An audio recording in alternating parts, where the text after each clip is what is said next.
throughout the run, and Nestor, though I discovered he was only 7 years older than me, was someone that we very much looked up to, and was already one of the key figures in the agricultural negotiations, and was certainly one of the architects of the agreement on agriculture. At a personal level, he was always a pleasure to deal with, and I can say that. And it's not all senior delegates who always treat junior members of the Secretariat with courtesy. Nestor did, unfailingly. He was calm, he was courteous, he was balanced. He had both the substantive detail, as Hamish has mentioned, and also the political smarts, which again is not a combination that you find all the time. He had gravitas, but he also had a very good sense of humour underneath his rather lugubrious appearance. He was a good guy.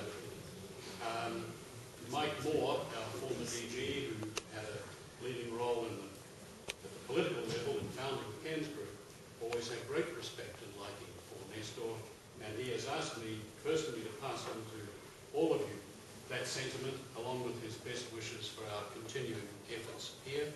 He still believes. Same with other Secretariat colleagues, many of whom I've talked to recently about Nestor, and we all share the same respect and affection for his memory. The negotiator.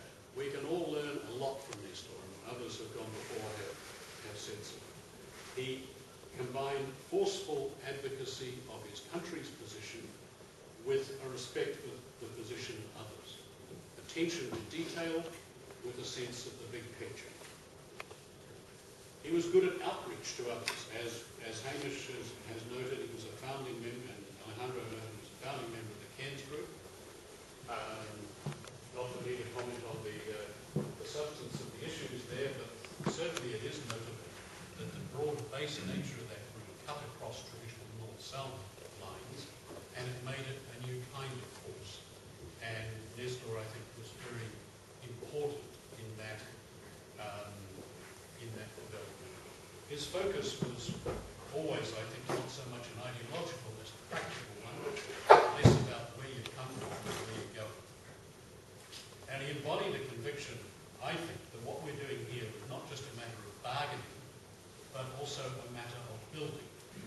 That we were building a fairer, more equitable system of rules and disciplines for agricultural trade in order to create opportunities. Opportunities for trade, opportunities for growth, opportunities for development. This was an active, enabling vision of agricultural trade and development, not a static or defensive. This message has become somewhat blurred, I think, in recent years, and I think we need to reclaim that aspect of Nestor's vision and his conviction. It's useful to recall very briefly what that vision gave us and where we've got thanks to the efforts of Nestor and the other heroes of the Uruguay. In 1986, as Alejandro recalled, large areas of agricultural trade policy lay outside the gap, rules and disciplines. And the aim of people like Nestor was to bring it in. They understood some important basic points. Firstly, the aims of the negotiation needed to have broad support. They couldn't be imposed. In particular, they had to encompass the development imperative and the central importance of agriculture in meeting. This was done, among other things, by constructing a conceptual framework which provided not only a backbone for the negotiations, but also a simple and powerful narrative. This centered on the distinction between trade distorting support and other types of support. This approach provided a platform on which participants at widely varying levels of development could meet to find common ground. And on this concept is based the architecture of the Agreement on Agriculture as we still have it in terms of amber, green, etc. boxes. It's still a conceptual framework within which much of our discussion takes place today. And despite what we've heard about Nestor's misgivings about the future of the green box, this structure has proved remarkably robust and resilient.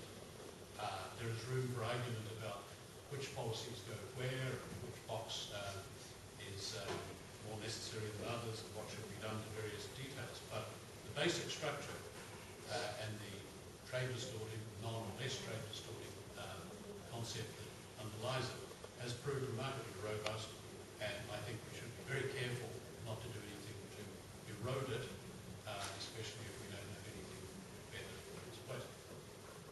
It was in the market access area, it was matched by the equally clear and compelling concept of tarification, principle of tarification.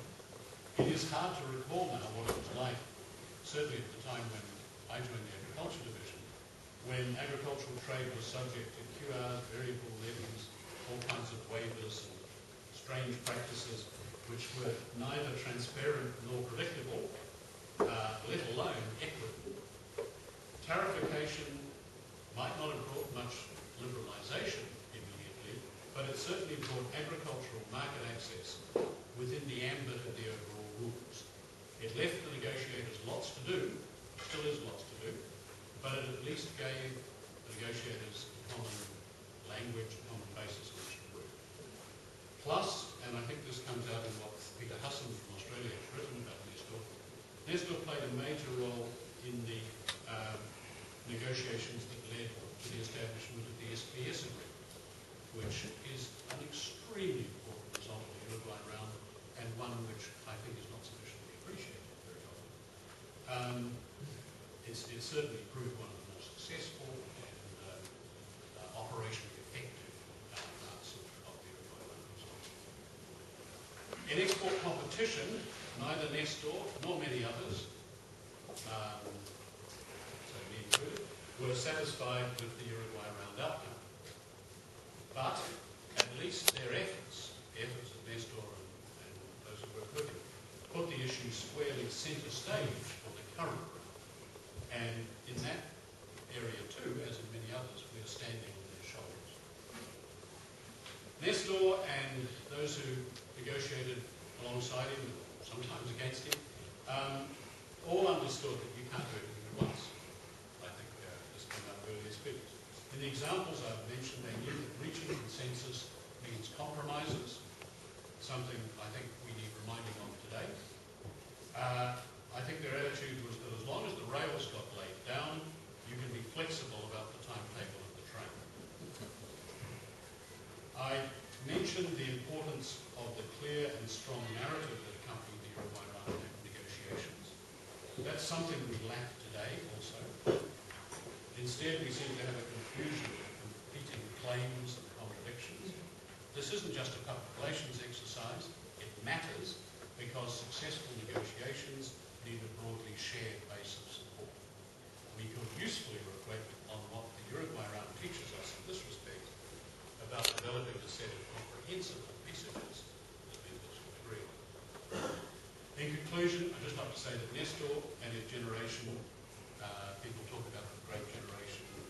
I don't want to get too nostalgic and weepy, but I think we did have a great generation of senior negotiators in the Uruguay round, and Nestor was certainly one of the leading members of that generation. Nestor and his generation gave us the basis to take agriculture forward in the WTO. We have not yet lived up to their achievement. Why not is a bigger question than we have time for today. If anyone likes to buy me a few drinks, I'm prepared to talk about it endlessly. But maybe part of the answer is to get back in touch with the lessons of Nestor's work and his approach to negotiation. Nestor left us too soon, as indeed a lot of our work, but his message to us all is still very much alive, and we need it more than ever. Thank you very much. I would like now to give the floor to Marisa Henderson, and she's going to the president of Vaso Valles, and she will give a message on his behalf. Marisa. Thank you, Ambassador, thank you, Your Excellencies, ladies and gentlemen. So, I'm the Chief of the Office of the Director of the Trade Division in ANCTAD, and my director has asked me to give a speech on his behalf. And I just want to say that this is a very special occasion. I mean, not only because I am Argentine, but also I had the honor of working for the Division of Argentina dealing with the implementation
notes.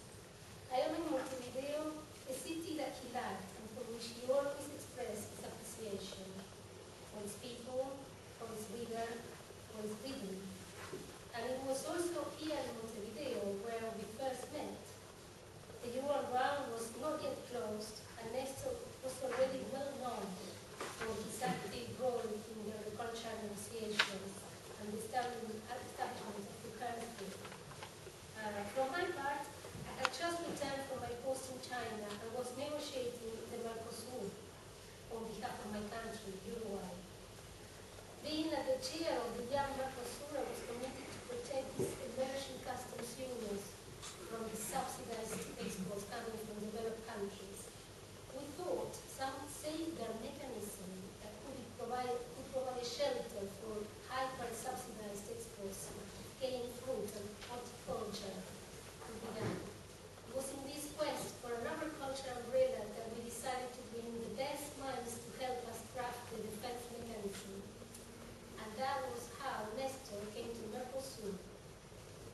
The main body of the Mercosur requested his support, and he explained to us in full details what could and could not be done in order to construct such an umbrella in conformity with the evolving rules. He was equally precise, doctoral, and at the same time humble. I don't know what finally happened to the so-called umbrella, or whether it helped us from being wet under the rain of subsidies. But from that occasion onwards, we became friends and kept ourselves in contact. For a long time, though, I didn't see him, particularly after he took his post as ambassador in Australia. But as it also happened with negotiations, and particularly trade negotiations, a new round brought us back. And this time, there were many differences between us. This time, our national positions and interests were not as close as before. It was already the Doha round, and our countries did not fully coincide in terms of internal negotiations as they had done before with the Ural Round in agriculture. It was under these circumstances that I really became to know Nestor, since the substantive disagreement and sometimes opposed positions we had actually brought us closer together. The lesson here is that you don't need to coincide in your interest to strengthen a personal relationship. When bilateral discussions and even confrontations are conducted in the way Nestor did, one can be sure that trust is built, no matter what the distance could be. It was under these circumstances where his gentleness and consideration to opinions of difference of other people clearly noticeably made a difference. He played his card with skill and tact. He was always firm, and I must confess many times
Yes,